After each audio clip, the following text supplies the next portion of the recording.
Bonjour à tous, nous allons étudier aujourd'hui dans cette vidéo la résolution d'une équation du second degré à coefficient réel dans l'ensemble des complexes dans C.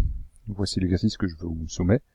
On souhaite donc résoudre l'équation du second degré, z carré moins 2z plus 3 est égal à 0. Un petit rappel de cours concernant ces fameuses équations du second degré d'inconnu complexe, elles sont du type az carré plus bz plus c est égal à 0, où a et bc sont trois réels, avec a différent de 0 pour bien avoir une équation du second degré.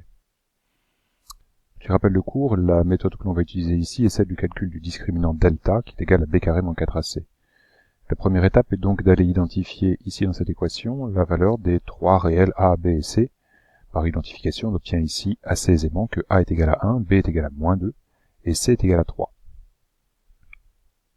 Dans le cas où delta est strictement positif, l'équation du second degré admet deux racines réelles, et s'il est nul, l'équation admet une racine réelle double. Ces deux cas ne seront pas étudiés ici. Il dépend du calcul du programme de première.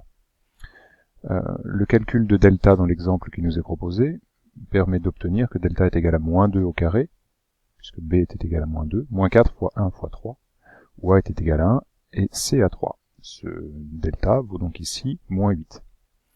Lorsque le delta est négatif, je rappelle ici ces quelques formules de cours, dans ce cas-là, l'équation admet deux solutions complexes, que l'on peut nommer z1 est égal à moins b moins i racine de moins delta sur 2a, et moins b plus i racine de moins delta sur 2a.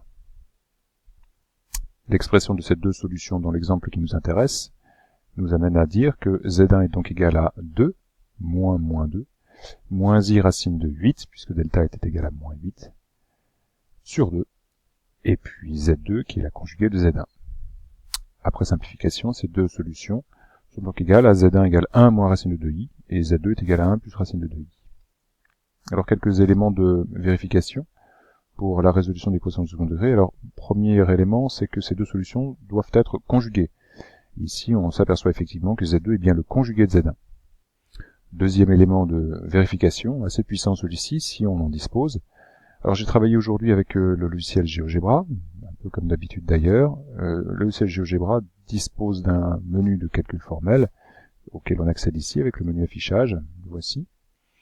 Et lorsque l'on souhaite résoudre une équation dans C, il suffit d'abord de taper la lettre de l'ensemble dans lequel on veut résoudre, ensuite commencer à taper résoudre. Le programme nous donne donc la résolution de l'équation possible. Il suffit de la taper ici, et j'avais donc à faire z carré moins 2z plus 3 est égal à 0. Et les deux équations apparaissent assez évidemment ici. On vérifie que notre calcul était exact. Petit rappel aussi sur GeoGebra et le calcul formel. La lettre I directement tapée au clavier ne correspond pas au I complexe que nous connaissons. Pour y accéder, il suffit d'aller chercher Alt I et il s'affiche avec un petit accent sur le sommet. On vérifie bien que notre I est bien le I imaginaire que l'on connaît. Pour terminer enfin, deux exercices pour vous permettre d'aller un petit peu plus loin. Alors le premier, c'est simplement un exercice d'application.